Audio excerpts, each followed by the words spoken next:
இயேசு உங்களை நேசிக்கிறார். பிரியமானவர்களே, இந்த நாளில் ஆண்டவர் நம்மளோடு பேசும்படிய வேதத்திலிருந்து ஒரு 2 வசனத்தை கூட வாசித்து ஆண்டவர் நமக்கு கற்றுக் கொடுக்கக்கூடிய, நாம் கடைபிடிக்கக்கூடிய, நாம் அறிந்து கொள்ளக்கூடிய காரியத்தை ஆண்டவர் வெளிப்படுத்துவாராக.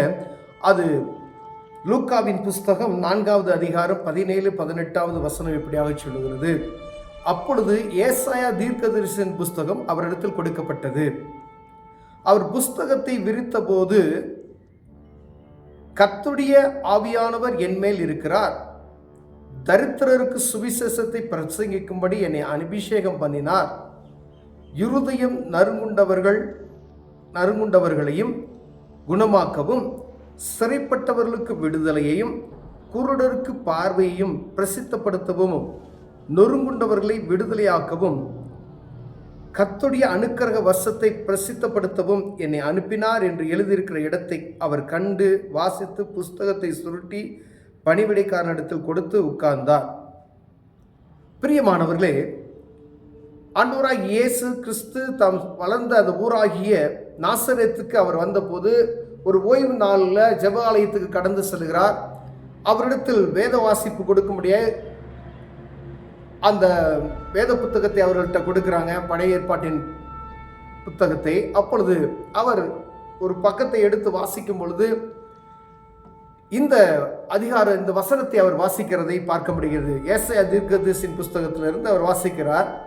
கர்த்தருடைய ஆவியானவர் என் மேல் இருக்கிறார், தரித்திரருக்கு சுவிசேஷத்தை பிரசங்கிக்கும்படி என்னை அபிஷேகம் பண்ணினார், இருதயம் நறுங்குண்டவர்களையும் குணமாக்கவும், சிறைப்பட்டவர்களுக்கு விடுதலையையும், குருடருக்கு பார்வையையும் பிரசித்தப்படுத்தவும், நொறுங்குண்டவர்களை விடுதலையாக்கவும், கர்த்தருடைய அனுக்கிரக வருஷத்தை பிரசித்தப்படுத்தவும் என்னை அனுப்பினார் என்று எழுதியிருக்கிற இடத்தை அவர் கண்டு வாசித்து பின்பு அவர் சொல்றார், அப்போது அவர்களோட சுதேச தொடங்கி, உங்கள் காதுகள் கேட்க இந்த வேத வாக்கியம் இன்றைய தினம் நிறைவேறிற்று என்றார்.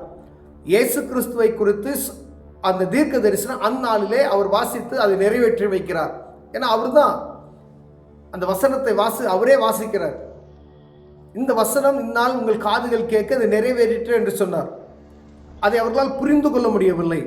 இப்போ ஆண்டவராக இயேசு கிறிஸ்து ஏசாயா தீர்க்கதரிசியின் காலத்தில் எழுதப்பட்ட ஒரு தீர்க்க தரிசன புஸ்தகத்தை அவர் வாய்மொழியாகவே அதை வாசித்து இந்த நாளில் இந்த தீர்க்க தரிசனம் நிறைவேற்றி உங்கள் காதுகள் கேட்க உங்கள் கண்கள் பார்க்க இது நிறைவேறிற்று. அப்போ அவர்களுக்கு உணர்வு இல்லை, கேட்குறாங்க. அந்த வசனத்தினுடைய கருத்தை அவர்கள் புரிந்து கொள்ளாதபடி இருக்காங்க. ஏன்னா அவர் சொல்றாரு, கர்த்தருடைய ஆவியானவர் என் மேல் இருக்கிறார், தரித்திரருக்கு சுவிசேஷத்தை பிரசங்கிக்கப்படவும். ஐயா, தரித்திரர் என்று சொல்லுவோமானால் ஆண்டவரை அறியாதபடி இருக்கிறார், ஒருவேளை பண வசதி இல்லை அப்படின்ற அந்த தரித்திரம் வேறு. இது தெய்வத்தையே அறியாதபடிக்கு இருக்கக்கூடிய அப்படின்னு சொல்லப்படுகிற, வானத்தையும் பூமியும் படைத்த தெய்வத்தை அறியாதபடி தெய்வ பயமற்று இருக்கக்கூடிய ஜனங்களை பார்த்து அவர்களுக்கு சுவிசேஷத்தை பிரசங்கிக்கும்படி என்னை அபிஷேகம் பண்ணினார். நம்ம நினைக்கிறோம், அநேக நேரம் ஏழ்மையின் நிமித்தமே என்னை யாரும் கேட்பதற்கு ஆள் இல்லை, விசாரிப்பதற்கு ஆள் இல்லை என்று நாம் அநேக நேரங்களில் உண்டோம். ஆனால் வானத்தையும் பூமியும் உண்டாக்கின தேவன் அவர் நம்மை விசாரிக்கும்படியா, எளிமையானவர்களை விசாரிக்கும்படியா அவர் என்ன செஞ்சாரா, இறங்கி இந்த பூமிக்கு வந்தார் என்று எழுதியிருக்கிறது. பிரியமானவர்களே, என்னை அபிஷேகம் பண்ணினார், இருதயம் நறுங்குண்டவர்கள், இருதயத்தில் பாரமுள்ளவர்கள், வேதனைப்பட்டு கொண்டிருக்கிறவர்கள், குடும்பத்தின் நிமித்தமாய், பிள்ளைகள் நிமித்தமாய், சமுதாயத்தின் நிமித்தமாய் ஒதுக்கப்பட்ட ஒரு சூழ்நிலை இருக்கிறவர்களை, ஏதோ ஒரு காரணியில் ஒதுக்கப்பட்டவர்களை, அப்படிப்பட்டவர்களுக்கு நாங்கள் இருதய நறுங்குண்டவர்களை குணமாக்கும்படியாய் அவர் வந்தாராம். சிறைப்பட்டவர்களுக்கு விடுதலையாக்கவும். எதில் சிறைப்பட்டவர்களை விடுதலையாக்கவும்? அநேக காரியங்களில் நம்ம சிக்கி தவிக்கிறோம் பார்த்தீங்களா, பாவத்தில், அதுலலாம் அடிமைத்தனத்தில் இருக்கக்கூடிய அந்த சிறையிருப்பை பற்றி ஆண்டவர் சொல்றார். அடிமைத்தனத்தில், ஏதோ ஒரு அடிமைத்தனத்தில் அவர் இருக்கிறார்கள், அவரை விடுதலையாக்கும்படியா நான் என்ன செஞ்சேன், என்னை அனுப்பினார் என்று சொல்லப்படுகிறதை பார்க்க முடியாது. குருடருக்கு பார்வை, அநேக குருடர்களை ஆண்டவர் அந்த நாட்களில் என்ன செய்கிறார், பார்வை அடையும்படியாக செய்கிறதை நாம் பார்க்க முடிகிறது. அநேக குருடர்கள் சுகம் பெற்றுக் கொண்டார்கள். பிரியமானவர்களே, ஆண்டவர் அந்த அநேக அற்புதங்களை அந்த நாட்களில் செய்தார். அவங்க சரீர பிரகாரமாக இருக்கக்கூடிய அநேக குருடர்களுக்கு அவர் ஆண்டவர் பார்வையளித்தார் என்று எழுதப்பட்டிருக்கிறது. அதே போல ஆண்டவரை அறியாத ஜனங்கள், கண்கள் கட்டப்பட்டு இருக்கிற, மாம்ச கண்கள் கட்டப்பட்டு இருக்கிறவர்களை கண்களை திறந்து விடும்படியாய் அந்நாட்கள் ஆண்டவர் என்ன செய்கிறார்? வந்தார். பிரசித்தப்படுத்தவும், நொறுங்குண்டவர்களை விடுதலையாக்கவும், பிரசித்தப்படுத்தவும், ஆண்டவருடைய நாமத்தை பிரசித்தப்படுத்தவும், நொறுங்குண்டவர்களை விடுதலையாக்கவும், கர்த்தருடைய அனுக்கிரக வருஷத்தை பிரசித்தப்படுத்தவும் என்னை அனுப்பினார் என்று எழுதியிருக்கிற இடத்தை பார்த்து, ஆண்டவருடைய அனுக்கிரக வருஷத்தை பிரசித்தப்படுத்தவும்,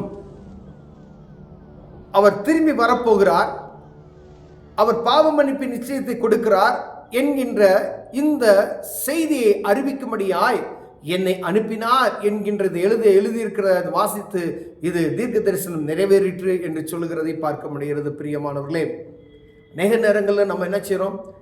விசாரிப்பதற்கு ஆள் இல்லை என்று சொல்லி நாம் நினைக்கிற சோர்ந்து போகிற எத்தனையோ மக்கள் உண்டு. உங்களை விசாரிப்பதற்காக ஒருவர் உண்டு என்பதை நீங்கள் மறந்து போகாதீர்கள். கணவன் கைவிடலாம், மனைவி கைவிடலாம், பிள்ளைகள் கைவிடலாம், உங்களை சுற்றி இருக்கிற உற்றார் உறவினர்கள் கைவிடலாம், உங்க படிப்பு கைவிடலாம், உங்க அழகு கைவிடலாம். ஆனால் என்றும் கைவிடாத ஒருவர் உண்டு. அவர்தான் இயேசு கிறிஸ்து. பிரியமானவர்களே, அவர்தான் இந்த வசனத்தை வாசித்து இது தீர்க்க தரிசனம் நிறைவேறிற்று என்று சொல்லுகிறார். அவர் பூமிக்கு வந்ததின் நோக்கத்தை நாம் அறிந்து கொள்ளும்படியே அழைக்கப்படுகிறோம். மனபாரம், இருதயம் நறுங்குண்டவர்கள் குணமாக்கும்படி நான் வந்தேன், கண்களை தெளிவுபடுத்தும்படியாய் வந்தேன் என்று ஆண்டவர் சொல்லுகிறார். எத்தனை பேர் நம்ம அறியாதபடி, ஆண்டவரை அறியாதபடிக்கு மாம்ச கண்கள் அடைக்கப்பட்டு இருக்கிறோம். பாவத்தின் நிமித்தமாய் கட்டப்பட்டு இருக்கிறவர் எத்தனை பேர்கள்? மதுபானத்தில் ஒரு அடிமைத்தனம், ஏதோ ஒரு அடிமைத்தனம், நம்மை சிக்கி தவித்து கொண்டு இருக்கிறோமே, ஏதோ ஒரு பாவ பழக்கத்தில் அடிமைத்தனப்பட்டவர் இருக்கிறோமே. நல்ல வசதி வாய்ப்போடு இருக்கக்கூடியவர்கள், நல்ல படித்தவர்கள் ஒரு சின்ன காரியத்துக்கு அடிமைப்படுத்தப்பட்டு இருப்பார்கள். அந்த அடிமைத்தனத்திலிருந்து விடுவிக்கும்படியாகவே ஆண்டவராக இயேசு கிறிஸ்து பூமிக்கு வந்தார் என்று எழுதியிருக்கிறது. இதை அறிந்து கொள்ளும்படியாகவே, அதற்கு விடுதலை வேணும்னா இயேசு கிறிஸ்துவின் நாமத்தில் நீங்கள் கேட்பீங்களா? அதற்கு உங்களுக்கு என்ன செய்யப்படும்? விடுதலை கொடுக்கப்படும். பிரியமானவர்களே, அந்த விடுதலையை ஆண்டவர் கொடுக்கிறவராய் இருக்கிறார். அநேக நேரங்களில் நமக்கு யாரும் இல்லை, நம்ம என்ன செய்யறதுன்னு தவித்து கொண்டு இருக்கிறோம். என்னை நேசிக்க ஒருவரும் இல்லையே, என் பாரத்தை போக்க ஒருவரும் இல்லையே என்று புலம்புகிறவர் எத்தனையோ பேர் உண்டு. என்னுடைய பண கஷ்டத்தை போக்குவதற்கு ஆள் இல்லை, யார் என்னை நேசிக்கப்பார்? எனக்கு உற்றார் உறவினர்கள் இல்லையே, நான் தனித்து விடப்பட்டவனாய் இருக்கிறேனே. எத்தனை பேர் அப்படி நம்ம சிந்தித்துக் கொண்டு இருக்கிறோம் பார்த்தீங்களா? ஆண்டவர் அப்படிப்பட்டவர்களுக்காகத்தான் ஆண்டவர் பேசிக் கொண்டிருக்கிறார். பிரியமானவர்களே, நீங்க நினைக்கலாம், நான் தனிமையா இருக்கிறேன், என்னை நேசிப்பதற்கு யார் இருக்கா அப்படின்னு சொல்லி. உங்களை நேசிப்பதற்கு ஒரு தெய்வம் உண்டு, அவர் இயேசு கிறிஸ்து. பிரியமானவர்களே, அண்ட சராசரங்களை சிருஷ்டித்தவர் அவர். அண்ட சராசரி. ஒருவேளை நம்ம பூமியில ஒரு பெரிய மனிதனை நாம் பார்ப்பதற்கு நமக்கு நேரம் கிடைப்பாது, அவங்களை விசாரிக்க மாட்டாங்க நம்ம நினைக்கிறோம். உங்க உறவினர்கள் உங்களை விசாரிக்கல நீங்க நினைக்கிறீங்க, உங்க கூட பிறந்தவர்கள் உங்களை விசாரிக்கவில்லை என்று நீங்க நினைக்கிறீங்க. ஆனால் அண்ட சராசரங்களை சிருஷ்டித்தவர் உங்களை விசாரிப்பதற்காகவே இந்த பூமிக்கு இறங்கி வந்தார் என்பதை மறந்து போய்விட்டீர்கள். இதை நீங்க அறிந்து கொள்ளும்படியாகவே ஆண்டவர் உங்களோடு பேசுகிறார். பிரியமானவர்களே, உங்களை நேசிப்பதற்காக, உங்கள் பிரச்சனைகளை போக்குவதற்காக, உங்களுக்கு சுவிசேஷத்தை அறிவிக்கும்படியாய், ஆண்டவர் ஒருவன் உண்டு என்பதை உங்களுக்கு அறிவிக்கும்படியாய், உங்கள் பாவங்களை போக்கும்படியாய், உங்களை குணமாக்கும்படியாய், உங்களை விடுதலை செய்யும்படியாய் இயேசு கிறிஸ்து பூமிக்கு வந்தார் என்ற இந்த நற்செய்தியை நீங்கள் அறிந்து கொள்ளும்படி ஆண்டவர் உங்களோடு பேசுகிறார். வேலை அப்படிப்பட்டதான சூழ்நிலையில நம்ம இருப்போமே என ஆண்டவர் உங்களோடு பேசுகிறார். பிரியமானவர்களே, இயேசுவே என்று நீங்கள் ஒரு வார்த்தை சொன்னால் போதும், அவர் உங்கள் அருகில் இருக்கிறார். உங்களுக்கு அற்புதங்களை செய்ய அவர் வல்லமையுள்ளவராய் இருக்கிறார். பிரியமானவர்களே, எப்போ என் பிள்ளை என்னை கூப்பிடுவான் அப்படின்னு சொல்லி தான் அவர் ஆவலோடு காத்து கொண்டு இருக்கிறார். எப்போ என் மகன் என்னை கூப்பிடுவான் அப்படின்னு சொல்லி அனைவருக்கும் அவர் பரம தகப்பனாய் இருக்கிறார். அண்ட சராசரங்களை சிருஷ்டித்தவர் அவர். உங்களை தாயின் கருவில் உருவாகும்னே உங்களை பேர் சொல்லி அழைத்தவர்.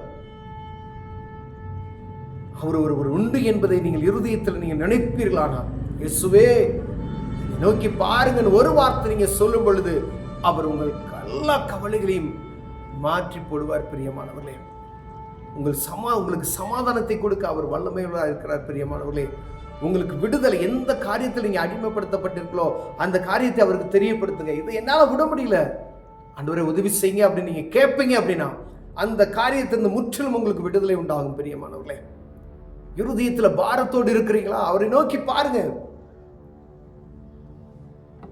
இருதயம் அந்த பாரங்கள் எல்லாம் நீங்கி போய்விடும். கடன் பாரமா, என்ன பாரமா இருந்தா அவரை நோக்கி பாருங்க. மனுஷன்கிட்ட கேட்டா உதவி கிடைக்காது. அவர் இருதயத்தை பார்க்கிறவர். அவர் நீங்க எப்ப நீங்க பார்ப்பீங்கன்னு சொல்லி அவர் வாஞ்சித்து எதிர்பார்த்து கொண்டிருக்கிறார். ஒருவேளை செய்தியை கேட்டுக்கொண்டிருக்கிற அன்பு சகோதரனை சகோதரியே, அவரை நோக்கி நீங்கள் பார்ப்பீர்களானால் அவர் உங்களுக்கு உதவி செய்ய வல்லமையுள்ளவராக இருக்கிறார். அவர் உங்கள் தகப்பன் என்பதை நீங்கள் மறந்து போகாதீர்கள். பூமியில யார் கைவிட்டால் அவர் உங்களை கைவிட மாட்டார். கண்களை மூடுவோம், ஜெபிப்போம். அன்பின் தகப்பனே, அருமையான நாள் ஆண்டவரே, எங்களை நேசிப்பதற்கு, எங்களை விடுதலை ஆக்குவதற்கு, எங்களை குணப்படுத்துவதற்கு, எங்கள் கட்டுகளை அவிழ்ப்பதற்கு, எங்கள் பாரங்களை நீக்குவதற்கு, ஆண்டவரே தெய்வத்தினுடைய மகத்துவத்தை அறிந்து கொள்வதற்கு இயேசு பூமிக்கு வந்தீர் என்கிற இந்த நற்செய்தியை நாங்கள் அறிந்து கொண்டோம். ஆண்டவரே, ஏன் நோக்கி பார்க்கிறோம். விடுதலை தாங்க. இயேசுவின் நாமத்தில் பிதாவே, ஆமென்.